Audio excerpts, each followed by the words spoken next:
Nigeria is grappling with the enduring challenge of rising inflation as the latest data reveals an unsettling trend. The inflation rate is surged for the 10th consecutive time this year, standing at 27.3%. As the economic climate remains fragile, analysts have voiced concerns about the trajectory of inflation in the country. Economist Mukhtar Mohammed has sounded the alarm that Nigeria's inflation rate might get to the 30% mark in the first quarter of 2024 if corrective measures are not implemented. Mukhtar emphasizes the urgency of addressing the root causes of inflation to avert the potential crisis looming in the first quarter of 2024.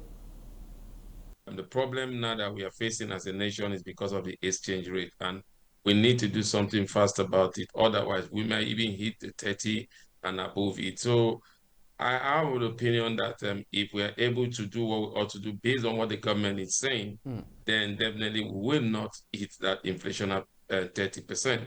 But if by chance that January and February we are still battling with FX liquidity, FX stability, then we might even exceed that 30% mark. Remember, the government is telling us that maybe they will be selling some assets, and they're expecting FX inflow from Saudi Arabia.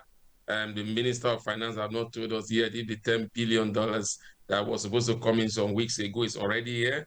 We've seen them do some forward payments, especially to the international banks, and very soon they will be doing that to the local banks also.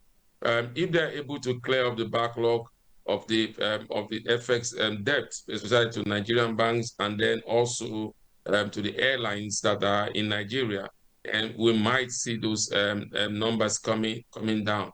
But like you said, if we want to look at what we have on ground, what we have to pay for, then it's not looking good. But when we have to add what we have on ground based on promises or based on what the government is saying they want to do, then we could be a little bit hopeful that before the end of this year, we see stability in the exchange rate.